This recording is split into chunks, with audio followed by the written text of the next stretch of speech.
Everyone, जैसा कि हमने आपसे वादा किया था पिछले वीडियो में कि हम आपको बिहार पुलिस कांस्टेबल में मैथ के पूछे हुए क्वेश्चन का सॉल्यूशन इस चैनल पे कराएंगे। तो आज हम लेकर के आए हैं आपके 14/5/2023 में जो मैथ का पूछा हुआ क्वेश्चन है उसको आपके साथ आप सॉल्व कराते हैं। आप यकीन मानिए अच्छे से अगर देखिएगा तो आपका मैथ का कोई भी क्वेश्चन नहीं छूटेगा। चलिए स्टार्ट करते हैं। पहला क्वेश्चन है, जब किसी संख्या में से 35 घटाया जाता है तो वह घटकर खुद का 80% हो जाता है, तो उस संख्या का 4/5 भाग क्या है। देखिए कैसे बनाएंगे इस क्वेश्चन को, इसका सॉल्यूशन कैसे करेंगे। मान लीजिए कि वो संख्या जो है x है। क्या है संख्या? x है, ठीक है। अब संख्या में से कह रहा है 35 घटाया जाता है, इसमें से 35 घटा दीजिए। तो कह रहा है वो घटकर खुद का 80% हो जाता है। तो खुद क्या था? वो संख्या 80 था ना, तो इसका 80% हो जाता है। सॉरी, मतलब मैं क्या कह रहा था कि संख्या हमने माना x और उस संख्या में से क्या घटाना है। देखिए कह रहा है संख्या में से 35 घटाया जाता है, तो संख्या में से क्या किए? 35 घटा दिए, तो वह घटकर खुद का 80%। तो खुद क्या था? x था, तो x का 80% हो जाता है। देखिए यहाँ कैंसिल कर देंगे, 1 0 से 1 0 कट गया, 4 2 जा 8, 5 2 जा 10। अब क्रॉस गुना कर दीजिए, तो 5 इंटू x माइनस 35 बराबर इधर करिएगा तो 4x हो जाएगा। अब यहाँ से आप करोगे तो 5x माइनस 175, 5 से इसमें भी गुना होगा, इसमें भी गुना होगा, तो यहाँ से आ जाएगा आपका 4x। अब इसको क्या करोगे? इधर लाओगे, 5x माइनस 4x बराबर ये माइनस उधर जाएगा तो प्लस बन जाएगा। तो यहाँ से आपका क्या आ जाएगा? x इक्वल टू 5x में से 4x गया तो क्या हो गया? x हो गया। तो x इक्वल टू आपका 175 हो गया। तो यहीं तक ऑप्शन में आपको ये भी देखने को मिल सकता है, लेकिन पूछ क्या रहा है उस संख्या का 4/5 भाग क्या होगा। तो संख्या कितना है? 175। इसका क्या करिए? 4/5 भाग निकाल लीजिए। 5 से काटिएगा, ये 35 पे जाएगा, और फिर 35 गुने 4, तो आपका 4 5 जा 20 और ये आपका 140। अगर आपके पास क्वेश्चन बैंक होगा उसमें अगर आप देखिएगा तो ये ऑप्शन डी में है, तो आपका ऑप्शन डी जो है वो सही हो जाएगा। अगला क्वेश्चन है हमारा, क्वेश्चन नंबर 2 है। एक जोकर 7 सेंटीमीटर त्रिज्या वाला एवं 15 सेंटीमीटर ऊंचाई वाला शंकु के आकार का टोपी पहना हुआ है, तो टोपी का आयतन क्या होगा। देखिए सिंपल सा बात है कि बहुत आसान क्वेश्चन है। देखिए मैथ में आप क्या करिए, जो डेटा आपको दिया हुआ है क्वेश्चन में उसको नोट करिए। तो त्रिज्या को हम लोग r से लिखते हैं, तो r बराबर दे रखा है आपका 7 सेंटीमीटर, ठीक है। 7 देखिए 7 सेंटीमीटर त्रिज्या, तो r बराबर 7 सेंटीमीटर एवं 15 सेंटीमीटर ऊंचाई वाला। देखिए ऊंचाई जो होता है ऊंचाई को h से लिखते हैं, तो h बराबर क्या हो गया आपका 15 सेंटीमीटर। और कह रहा है क्या? शंकु के आकार का टोपी पहना हुआ है, तो टोपी का आपसे आयतन पूछ रहा है। आप हम लोग जानते हैं कि शंकु का आयतन बराबर क्या होता है। जिन लोगों को नहीं पता है वो लोग याद रखेंगे 1/3 पाई r स्क्वायर। h जो होता है वो शंकु के आयतन का फॉर्मूला होता है, ठीक है। तो 1/3 पाई का मान 22/7 होता है, तो 22/7 लिख दीजिए। r स्क्वायर मतलब r को आपको 2 बार गुना करना है, 7 गुने 7 कर दीजिए, और h बराबर कितना है? 15 है। देखिए 7 से आपका एक 7 कट जाएगा, 3 से 3 5 जा 15 कट जाएगा, आपका बच गया 22 इंटू 5 इंटू 7। तो सबको आप मल्टीप्लाई करेंगे तो यहाँ से 770 आ जाएगा। ये आपका क्यूबिक सेंटीमीटर हो जाएगा, क्योंकि आयतन जो होता है उसका मात्रा क्यूबिक सेंटीमीटर होता है। तो आपका ऑप्शन बी जो हो जाएगा वो करेक्ट हो जाएगा। अगला क्वेश्चन है आपका, क्वेश्चन नंबर 3 है। x यदि x प्लस 1/x बराबर 2 है तो x4 प्लस 1/x4 का मान क्या होगा। देखिए ऑप्शन है आपका 3 8 2 9। ऐसे क्वेश्चन को कैसे बनाएंगे? बहुत सिंपल क्वेश्चन है। जैसे मान लीजिए x प्लस 1/x बराबर क्या है आपका 2 है, तो क्या करिएगा, यहाँ पे आपका a को पावर x है, x का पावर क्या है? यहाँ पे 1 है, और यहाँ पे x का पावर क्या है? 4 है। तो ये कैसे आएगा? जब इसको स्क्वायर करिएगा पहले और फिर एक बार स्क्वायर कर देंगे, तो यहाँ पे हम लोग क्या करते हैं, दोनों तरफ स्क्वायर कर देते हैं। तो x प्लस 1/x का होल स्क्वायर बराबर क्या करिएगा? 2 का स्क्वायर क्या हो जाएगा? 4। अब आपको पता है a प्लस b का होल स्क्वायर बराबर क्या होता है? a square plus b square plus 2ab। तो 2 इंटू एक्स गुने 1/x बराबर क्या आ जाएगा आपका? 4 आ जाएगा। इससे ये कैंसिल हो जाएगा। तो x square plus 1/x square बराबर, यहाँ पे देखिए 2 बचा हुआ है, ये उधर जाएगा तो माइनस हो जाएगा, तो 4 में से 2 गया तो 2 बचा। अभी आपको x4 प्लस 1/x4 निकालना है, अभी भी x square plus 1/x square ही आया है। इसका मतलब है कि इसको एक बार और स्क्वायर करना पड़ेगा, ठीक है। एक बार इसको क्या करिए आप और स्क्वायर करिए, तो x square plus 1/x square का होल स्क्वायर बराबर इधर भी क्या हो जाएगा? 2 का स्क्वायर करिएगा तो 4 हो जाएगा। अब इसको फिर तोड़िए a प्लस b के होल स्क्वायर पे, तो a square that is x square का स्क्वायर तो क्या हो जाएगा? x4 plus b square that is 1/x4 और प्लस 2ab, 2 गुने x स्क्वायर गुने 1/x स्क्वायर बराबर, यहाँ से तो स्क्वायर हुआ ही है ऑलरेडी, 4 हुआ है, मतलब यहाँ पे आप लिखिए इसको 2 का स्क्वायर, ठीक है। तो ये 4 हो गया, यहाँ से आपका कैंसिल हो जाएगा। तो x4 प्लस 1/x4 बराबर आपका 4, और ये इधर जाएगा तो -2, तो बराबर आपका 2 आ जाएगा। तो यहाँ से ऑप्शन कौन सा हो जाएगा, ऑप्शन नंबर सी। क्वेश्चन है आपका 4 नंबर क्वेश्चन में कह रहा है कि एक 20 लीटर मिश्रण में दूध एवं पानी का अनुपात 3:1 है, उस मिश्रण में पानी की मात्रा क्या होगी। देखिए ऐसा क्वेश्चन जब भी रहेगा तो आपको कैसे बनाना है समझिए। देखिए दूध और पानी का अनुपात कह रहा है, मतलब कि मिल्क और वाटर कह रहा है 3:1 है। इसका मतलब क्या है, मिल्क जो है वो 3 गो है और वाटर जो है वो 1 गो है। इसका मतलब 3 और 1 कितना हो गया, मिल्क और वाटर दोनों को मिला लिया कितना हो जाएगा, 4 यूनिट लिख दीजिए। 4 यूनिट बराबर क्या है, कह रहा है 20 लीटर है। ये दोनों मिला करके जो है वो 20 लीटर है, ठीक है। तो 3 दूध है और 1 पानी है, दोनों मिला कितना हो गया 4, बराबर क्या हो गया 20 लीटर। तो 1 यूनिट बराबर लिखिएगा तो क्या हो जाएगा आपका 20/4, दैट इज क्या हो जाएगा आपका 5 लीटर। तो पूछ रहा है क्या आपसे कि पानी की मात्रा क्या है। देखिए तो पानी 1 यूनिट ना है, तो पानी की मात्रा क्या हो जाएगा आपका 5 लीटर, अर्थात ऑप्शन सी जो हो जाएगा वो आपका क्या हो जाएगा, करेक्ट हो जाएगा। ऐसे ही आप सारे क्वेश्चन को बनाते रहेंगे और अगला क्वेश्चन जो है हम आपको फिर करवाते हैं।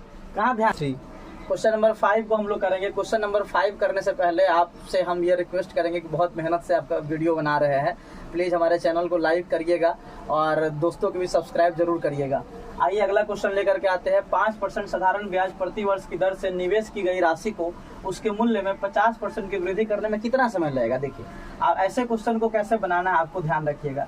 कह रहा है क्या कि दर दे रखा है, आपका दर कितना है 5% है, ये आपके क्वेश्चन में दिया हुआ है। बात साधारण ब्याज की हो रही है, कौन से ब्याज की, साधारण ब्याज की हो रही है। कह रहा है प्रति वर्ष की दर से निवेश की गई राशि को, जो राशि निवेश किया है ना, उसके मूल्य में 50% की वृद्धि करना है। आप जानते हैं कि मूल्य मान लीजिए कि निवेश किया हुआ मूल्य मान लीजिए 100 रुपया है, कितना है 100 रुपया है।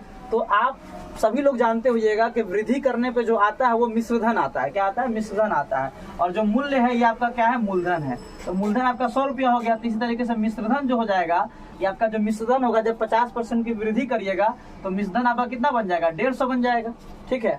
और ब्याज बराबर हम लोग जानते हैं कि ब्याज बराबर क्या होता है, मिश्रधन माइनस मूलधन होता है, मिश्रधन माइनस मूलधन होता है। तो यहाँ से मिश्रधन आपका 150 है और मूलधन आपका 100 है, तो ये आपका आ जाएगा कितना 50 आ जाएगा, ठीक है। अब आप देखिए कि आपको ब्याज पता चल गया, मूलधन आपको पता है और दर आपको पता है। आपको क्या निकालना है, समय पूछ रहा है कि समय क्या होगा, ठीक है। तो आप एक फॉर्मूला जानते होइएगा कि समय बराबर क्या होता है, ब्याज गुने 100 होता है। क्या होता है, ब्याज गुने 100 बट्टा आपका मूलधन गुने दर होता है। आप जितना ही फॉर्मूला है उसको अगर आपको याद नहीं है तो आप जरूर याद रखिएगा। इसी पैटर्न का क्वेश्चन आपको एग्जाम में देखने को मिलेगा, क्योंकि ये 2023 का पूछा हुआ क्वेश्चन है। देखिए तो ब्याज आपका कितना है 50 है, गुने आपका 100 है, और बट्टे आपका मूलधन जो है आपका कितना है, मूलधन आपका कितना है 100 है, और दर आपका कितना है 5 है। तो यहाँ से ये कैंसिल हो जाएगा और 5 से ये 10 बार में कैंसिल हो जाएगा, अर्थात 10 ईयर जो है आपका समय लगेगा। ऑप्शन ए जो हो जाएगा वो करेक्ट हो जाएगा। आप चाहे तो स्क्रीन।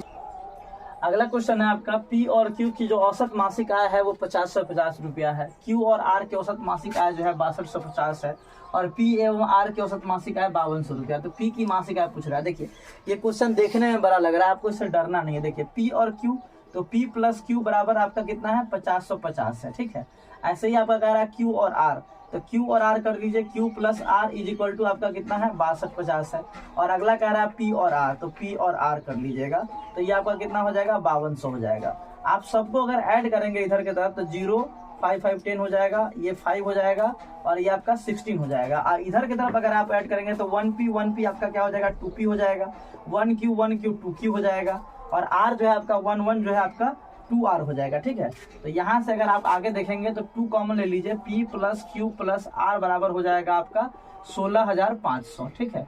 तो p प्लस क्यू प्लस अगर r आप निकालेंगे तो ये 2 से डिवाइड करिएगा इधर जाएगा तो ये आपका आ जाएगा 2 8 जा 16, 2 दूना 4, 2 पंचे 10, ये आपका 8250 आ गया। p plus Q plus r की औसत मासिक है, ठीक है। आपको निकालना किसका है, p का है। तो अगर मान लीजिए इस p plus Q plus r में से अगर q प्लस r को हम घटा देंगे, ठीक है, तो क्या करिए यहाँ पे अगर q प्लस r का वैल्यू आप देखिए कितना है, p प्लस यहाँ q प्लस r की जगह पे हम ये वाला वैल्यू रख देते हैं 6250 बराबर क्या आ जाएगा आपका 8250।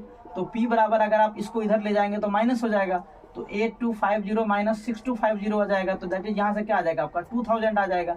लेकिन आपके ऑप्शन में तो 2000 कहीं है नहीं, लेकिन आप गौर करेंगे पूरे क्वेश्चन में तो पी कितनी बार आया है, एक बार ये और एक बार ये, 2 बार आया है। लेकिन यहाँ तो अपने पी का एक ही वैल्यू निकाला है ना, तो आपको क्या करना पड़ेगा, 2 से मल्टीप्लाई करना पड़ेगा, तो ये आपका 4000 हो जाएगा। तो आपका आंसर कितना आ जाएगा, ऑप्शन नंबर बी जो हो जाएगा वो करेक्ट हो जाएगा। ठीक है, नेक्स्ट क्वेश्चन है आपका वहां पे पूछा हुआ क्वेश्चन में 97 में ये क्वेश्चन पूछा हुआ है, यदि समांतर श्रेणी में 3 संख्याओं का योग जो है 9 है एवं उनका गुणनफल 24 है तो वे संख्याएं क्या होगी। देखिए आपको ध्यान रखना है कि समांतर श्रेणी में अगर आपसे 3 क्वेश्चन अगर पूछा जाए कि 3 संख्या है तो ये संख्या समांतर श्रेणी हम लोग किसको बोलते हैं, जहाँ पे हर संख्या के बीच का जो डिफरेंस होगा ना, वो जो अंतर होगा वो अगर बराबर होगा तो उस संख्या को हम लोग क्या बोलते हैं, समांतर श्रेणी में बोलते हैं। जैसे मान के चलिए अगर 1 2 3 ये क्या है समांतर श्रेणी में, कैसे, इसमें से 100 घटाएगा तो 1 आएगा, इसमें से 100 घटाएगा तो 1 आएगा, इसका मतलब क्या है, ये समांतर श्रेणी में है। तो आपको करना क्या है, यहाँ पे 3 संख्या जो आपको लेना है उस 3 संख्या को आप कैसे लेंगे इस बात को आपको ध्यान रखना है। एक संख्या अगर मान लीजिए आपका a है तो अगला संख्या जो होगा वो a प्लस डी होगा और पीछे वाला संख्या जो होगा वो a माइनस डी होगा। d यहाँ पे कॉमन डिफरेंस है, मतलब जो अंतर होता है ना उसी को d से डिनोट करते हैं अरिथमेटिक प्रोग्रेशन में, ठीक है, समांतर श्रेणी में। तो यहाँ से आपके क्वेश्चन में कह रहा है कि जो 3 संख्या जो है ना एपी में उसका जो योग है वो 9 है। दैट इज अगर आप यहाँ से देखेंगे तो a minus D plus a plus D is equal to क्या है आपका 9 है। तो यहाँ से d से d तो आपका कैंसिल ही हो जाएगा, तो 3a इक्वल टू क्या हो गया 9 हो गया, तो a बराबर क्या हो गया 9/3, दैट इज आपका a इक्वल टू 3 आ गया। पहला चीज। अब आपसे पूछ क्या रहा है, अब आपको क्या कह रहा है कि उनका गुणनफल जो है ना 24 है। देखिए गुणनफल बता रही a minus D into a plus D into A बराबर क्या है आपका 24 है, ठीक है। तो अब यहाँ से आपको क्या करना है कि a minus D into A plus D, ये क्या लग रहा है आपको a minus B A plus B, तो a minus B into A plus B क्या होता है a square minus B square होता है, तो यहाँ से a square minus D square हो जाएगा इंटू आपका a बराबर क्या है 24 है। अब a का वैल्यू तो 3 है ना, तो यहाँ पे पुट कर लीजिएगा 3 का square minus D square into 3 बराबर क्या हो जाएगा 24। तो 9 माइनस डी स्क्वायर बराबर ये 24 है, ये इधर जाएगा तो डिवाइड हो जाएगा क्योंकि इधर मल्टीप्लाई में है। तो 9 minus D square equal to आपका क्या आ जाएगा 8 आ जाएगा। तो यहाँ से इसको इधर लाइएगा तो 9 माइनस 8 इक्वल टू क्या हो जाएगा डी स्क्वायर, तो D square is equal to क्या आ जाएगा 1, दैट इज डी बराबर क्या आ जाएगा आपका 1, मतलब यहाँ से प्लस माइनस 1 आता है। तो आप लेकर के यहाँ पे डालिएगा, तो यहाँ पे जब a का वैल्यू क्या है आपका, a का वैल्यू क्या है 3 है, तो यहाँ पे a माइनस डी a और a प्लस डी यही ना है। तो इसमें आप क्या करिए d का वैल्यू रखिए और a का वैल्यू रखिए, तो a का वैल्यू 3 आपका निकला है और d आपका 1 निकला है, 3 माइनस 1 हो जाएगा 3 हो जाएगा और 3 प्लस 1 हो जाएगा, मतलब 2 3 और 4। देखिए कौन सा ऑप्शन में 2 3 4 है, आपका डी नंबर आंसर ऑप्शन में है, तो आपका ऑप्शन डी जो हो जाएगा करेक्ट हो जाएगा 3।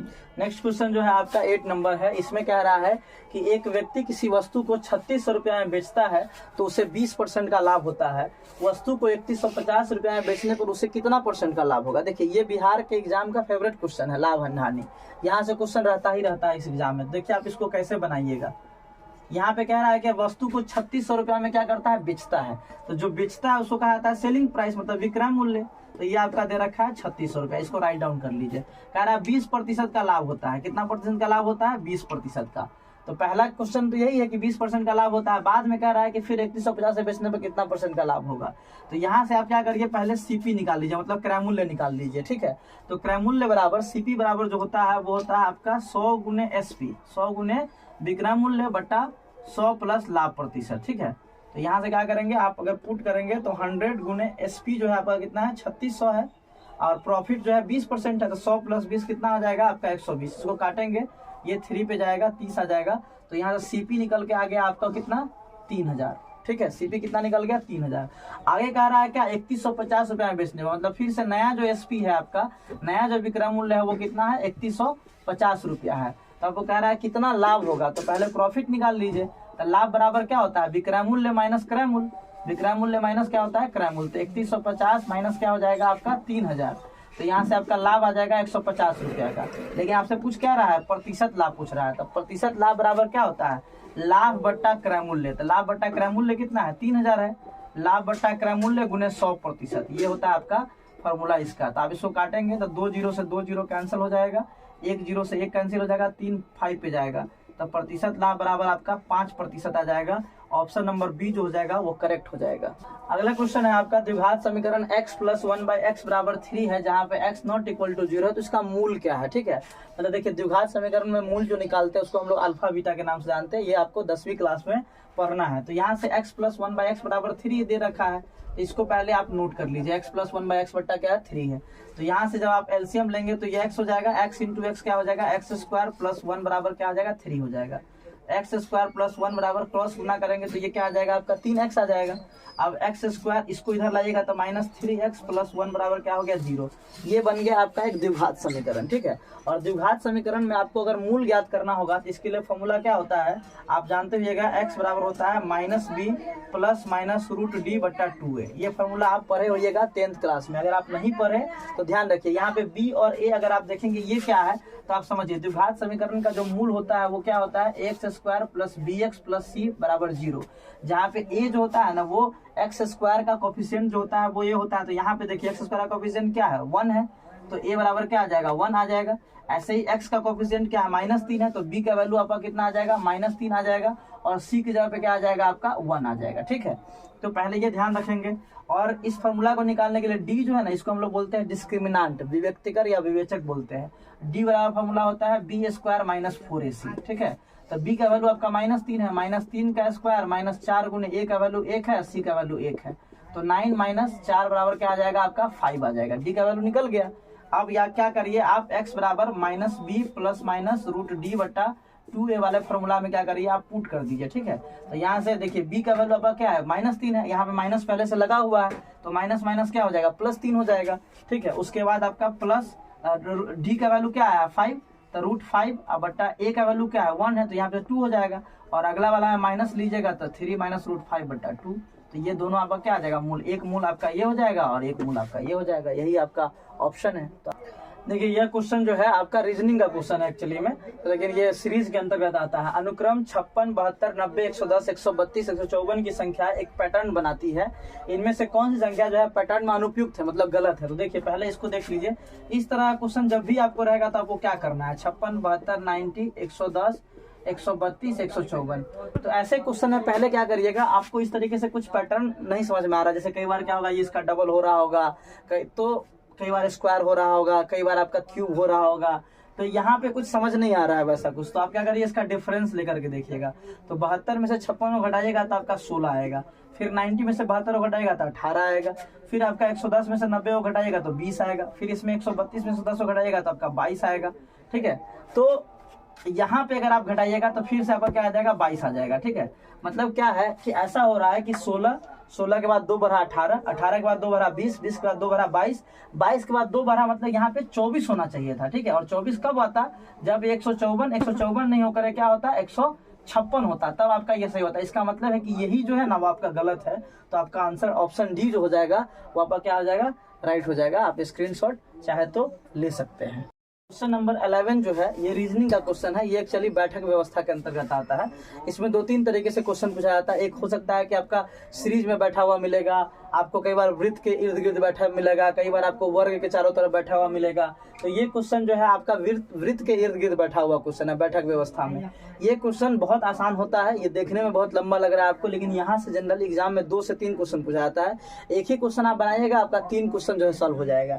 यहाँ पे जो है इस एग्जाम में, बिहार पुलिस वाले एग्जाम में 2023 वाले में एक ही क्वेश्चन पूछा गया है, लेकिन कोई बात नहीं, आप सीख लीजिए, बहुत आसान है। ऐसे क्वेश्चन को बिल्कुल भी नहीं छोड़ना है। देखिए यहाँ पे कैसे बनाना है आपको, पहले मैं आपको वो सिखाता हूँ। देखिए 8 मित्र कह रहा है वृत्त के इर्द गिर्द, तो पहले क्या करिए आप एक वृत्त बना लीजिए। ठीक है, ऐसे आप एक वृत्त बना लीजिए। 8 मित्र है, देखिए ऐसे बैठा दीजिए, 3 4 5 6 7, आपका 8 हो गया। ठीक है, यहाँ पे कह रहा है वृत्त के केंद्र की ओर मुंह करके, जैसे आप मान लीजिए केंद्र की ओर मुंह करेंगे तो इधर वाला हमारा दायां हो जाएगा, इधर वाला बायां हो जाएगा। तो ये इधर की तरफ आपका राइट हो जाएगा और इधर की तरफ आपका क्या हो जाएगा लेफ्ट हो जाएगा। ठीक है, इधर की तरफ क्या होगा राइट होगा। और आप जानते हैं घड़ी का ये विपरीत दिशा, मतलब एंटी क्लॉकवाइज, घड़ी का जो विपरीत दिशा होगा ना उस तरफ आपका दायां हाथ होगा, और घड़ी का जो दिशा होगा क्लॉकवाइज होगा उस तरफ आपका क्या होगा लेफ्ट होगा, बायां होगा। तो इस बात को आप ध्यान रखिएगा, इससे आपका क्वेश्चन जो होगा वो बहुत आसानी से बन जाएगा। ठीक है, तो देखिए क्वेश्चन में क्या कह रहा है कि L जो है ना वो M के दाएं से तीसरा स्थान बैठा हुआ है। L जो है वो M के दाएं, मान लीजिए M को आप कहीं पे भी बैठा सकते हैं। M है इसके दाएं 1 2 3, यहाँ पे L बैठा हुआ है। ठीक है, अगला लाइन लिखा हुआ है, देखिए यहाँ पे थोड़ा सा एरर हो गया था, यहाँ पे एल पी के, देखिए एल पी के बाएं से दूसरा, ये बात कह रहा है एल जो है ना वो पी के बाएं से दूसरा। तो अभी आपको हम बताए हैं, इसका मतलब पी यहाँ होगा तब ना, देखिए घड़ी ऐसे ही नहीं चलता है, ऐसे चलता है। चाहे आप यहाँ बैठा करके देखिएगा अपने आप को, पी के पास तक बायां तरफ आपका क्या होगा, इधर की तरफ बायां हाथ आपका हो जाएगा। तो मतलब कि कह रहा है एल जो है ना पी के बाएं दूसरा, तो पी के बाएं दूसरा क्या हो जाएगा आपका एल हो गया। आगे क्या कह रहा है, आर और एस एक दूसरे के पास बैठा हुआ, आर और एस जो है पास में बैठा हुआ है और कोई भी एल का पड़ोसी नहीं है। मतलब क्या है, देखिए एल के पड़ोस में कौन कौन जगह है, एक जगह ये है और एक जगह ये है। यहाँ ना आर होगा ना यहाँ एस होगा, ये आपका कंफर्म हो गया। इस क्वेश्चन में ही कह रहा है कि आर और एस यहाँ पे नहीं होगा और आर और एस जो होगा दोनों एक ही साथ होगा, ये भी बात कंफर्म है। ठीक है, तो आर एस न यहाँ होगा ना यहाँ होगा, इसका मतलब क्या कोई जगह बच रहा है, एक जगह यहाँ बच रहा है तो यहाँ रखिएगा अगर इसको, अगर एस को, तो आर तो यहाँ रखना नहीं है, तो एक यही दोनों जगह बच रहा है। यहाँ पे अगर आप आर को रखिएगा तो यहाँ पे एस को रखना पड़ेगा, या यहाँ पे एस को रखिएगा तो यहाँ पे आपको आर को रखना पड़ेगा। ठीक है, चलिए आगे क्या कह रहा है आपका, कि उनमें से कोई भी, ये हो गया क्यू टी के दाएं से दूसरा स्थान पर। देखिए क्यू जो है ना वो टी के दाएं से दूसरा स्थान पर है। तो अगर आप यहाँ पे अगर टी को रखेंगे तो दूसरा स्थान ये बनता है, तो यहाँ पे तो ऑलरेडी एल है तो ये तो आएगा नहीं। तो क्यू के बारे में तब देखिए, टी को आप यहाँ रख लीजिए और क्यू आपका क्या हो जाएगा, यहाँ हो जाएगा। देखिए हो जाएगा आपका दाएं दूसरा स्थान पे। और कह रहा है भी जो है, भी वो आपके एस के दाएं दूसरा स्थान बैठा हुआ है। तो अगर आप एस को यहाँ बैठाते हैं, देखिए एंटी क्लॉकवाइज में 1 2, तो यहाँ पे भी हो जाएगा। मतलब यहाँ पे क्या होगा आपका एस होगा और यहाँ पे आपका क्या होगा आर होगा। अब सबका सब बैठ गया हुआ है। अब कह रहा है भी के बाएं से तीसरा स्थान पर। देखिए भी आपका यहाँ है, आपको बताया था घड़ी का जो दिशा होता है वो आपका बायां होता है, तो घड़ी की दिशा में चलेगा तो 1 2 3, तो भी के बाएं कौन आ रहा है आपका आर आ रहा है। तो ये आपका आर जो होगा वो आपका क्या हो जाएगा, आंसर हो जाएगा। आप चाहे तो स्क्रीनशॉट ले सकते हैं।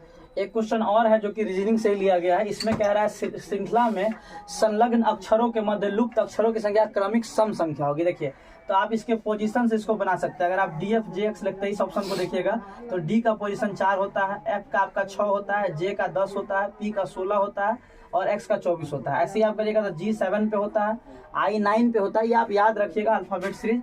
और एम जो है एक ट्रिक मैं लेकर के आऊंगा जिसके द्वारा आपको हेल्प याद करवा दूंगा कि कैसे आपको याद करना है ए से लेकर के जेड तक सारे लेटर को। एम 13 पे होता है, एस जो है आपका 19 पे होता है और जेड जो है आपका 26 पे होता है। ऐसे ही आप चलेंगे तो ए 1 पे होता है, डी 4 पे, आई जो है 9 पे और पी 16 पे और वाई जो है वो 25 पे होता है। ठीक है, ऐसे ही यहाँ पे चलेंगे तो सी आपका 3 होता है, डी 4 होता है, एफ 6 होता है, आई जो है 9 होता है और एम 13 होता है। तो आप यहाँ पे देखिए सबके बीच के डिफरेंस को देखिए।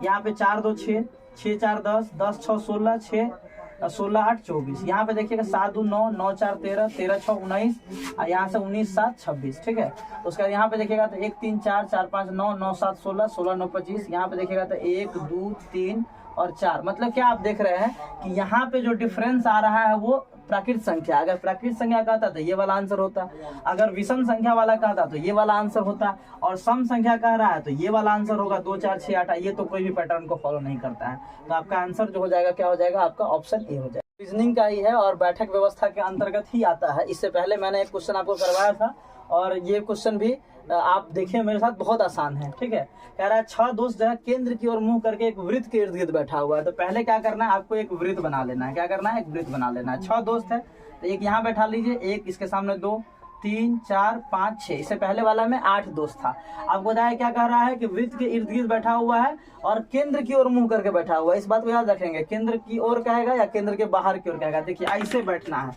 जैसे मान लीजिए आप केंद्र की ओर मुंह करके देखिएगा तो ये आपका दायां हाथ इधर हो जाएगा और बायां हाथ क्या होगा, इधर होगा। मतलब इधर की तरफ आपका राइट होगा और इधर की तरफ आपका लेफ्ट। मतलब इन्हें का इधर दायां, इधर की तरफ क्या हो गया बायां। अगर आप यहाँ हैं और आप इधर आपको दायां मिला है, इसका मतलब क्या, घड़ी के विपरीत दिशा में एंटी क्लॉकवाइज में आपको दायां मिलेगा और घड़ी इस तरफ चलता है तो घड़ी के दिशा में जो है आपका क्या मिलेगा, बायां मिलेगा। ये बात आपको हम पिछले क्वेश्चन में भी बता चुके हैं। ठीक है, अब क्वेश्चन पे आते हैं। कह रहा है दीपा जो है ना प्रकाश और पंकज के बीच में बैठा हुआ है। मान लीजिए कि दीपा को यहाँ बैठा देते हैं। ठीक है, दीपा को यहाँ बैठा देते हैं और प्रकाश अगर मान लीजिए यहाँ होगा तो पंकज आपका क्या होगा, यहाँ होगा। या फिर ऐसा हो सकता है कि पंकज यहाँ होगा तो प्रकाश क्या होगा, आपका यहाँ होगा। ठीक है, क्लियर बात है। अगला कह रहा है क्या कि प्रीत जो है ना मुकेश और ललित के बीच में है और प्रकाश और मुकेश एक दूसरे के विपरीत है। देखिए अगर प्रकाश यहाँ होगा तो मुकेश क्या होगा, आपका यहाँ पे होगा मुकेश, और अगर प्रकाश यहाँ होगा तो मुकेश आपका क्या होगा, यहाँ होगा। ठीक है, चलिए। और कह रहा है क्या दीपा जो है ना प्रकाश के एकदम बाएं है। दीपा जो है प्रकाश के एकदम बाएं है। देखिए अभी आपको हम बताया है कि बायां मतलब क्या होता है, आपको घड़ी के दिशा में चलना है। तो अगर मान लीजिए दीपा यहाँ है, प्रकाश को जब आप यहाँ रखिएगा तभी ना ये बाएं होगा, क्योंकि यहाँ पे अगर प्रकाश है तो प्रकाश का बायां ये दीपा हो जाएगा। इसका मतलब क्या है कि पंकज यहाँ पे नहीं होगा, यहाँ पे कौन बैठेगा? आपका प्रकाश बैठेगा। कौन बैठेगा? प्रकाश बैठेगा। चलिए हम स्पष्ट रूप से लिख देते हैं प्रकाश, इसको हटा दीजिए, ठीक है। तो यहाँ पे आपका प्रकाश हो गया, तो जब प्रकाश यहाँ हो गया तो आपको यहाँ पे क्या, इसको किसको रखना पड़ेगा? आपको पंकज को रखना पड़ेगा। तो ये आपका पंकज हो गया। क्वेश्चन में क्या, एक बार और फिर से क्वेश्चन को पढ़िए। दीपा जो है प्रकाश और पंकज के बीच में है, क्लियर बात हो गया। और उसके बाद कह रहा है क्या, प्रकाश और मुकेश एक दूसरे के विपरीत है, तो प्रकाश और मुकेश, तो मुकेश को यहाँ ले लीजिए, तो मुकेश यहाँ से क्या हो जाएगा? आपका गायब हो जाएगा, ठीक है। अब क्या कह रहा है आपका कि प्रीत जो है ना वो मुकेश और ललित के बीच में बैठा हुआ है। प्रीत जो है मुकेश, तो मुकेश तो यहाँ है आपका, तो यहाँ पे आप एक ही जगह बच रहा है, तो यहाँ पे क्या करिए, ललित को बैठा दीजिए, और यहाँ पे आपका कौन बैठ जाएगा? प्रीत बैठ जाएगा, ठीक है। तो प्रीत मुकेश और ललित के बीच में हो गया। अब कह रहा है आपसे, क्वेश्चन पूछ रहा है क्या, अब तो सबका पोजीशन फिल हो गया, तो कह रहा है प्रकाश के दाईं ओर कौन बैठा हुआ है, तो प्रकाश के दाईं ओर कौन बैठा हुआ है, तो मतलब एंटी क्लॉकवाइज आपको जाना है। देखिए यहाँ पे प्रकाश है, तो घड़ी के विपरीत, तो घड़ी के विपरीत इस तरफ जाना है, तो यहाँ पे क्या कौन मिल रहा है? ललित मिल रहा है। तो आपका इस क्वेश्चन का आंसर क्या हो जाएगा? आपका ललित हो जाएगा। इस प्रकार से आपका पूरे मैथ रीजनिंग का 2023 में पूछे गए क्वेश्चन का आपका प्रैक्टिस मेरे द्वारा करवा दिया गया है। आप अगर इस पूरे वीडियो को अगर अंत तक देखेंगे तो इससे ज्यादा आपको मैथ और रीजनिंग का क्वेश्चन देखने को नहीं मिलेगा। चैनल को सब्सक्राइब करिए, लाइक करिए अपने दोस्तों के बीच, और कमेंट करिए। कोई भी डाउट और क्वेरी होगा तो आप कमेंट बॉक्स में कमेंट करिएगा, ताकि मैं आपको वहां पे सॉल्यूशन दे सकूं। Thank you very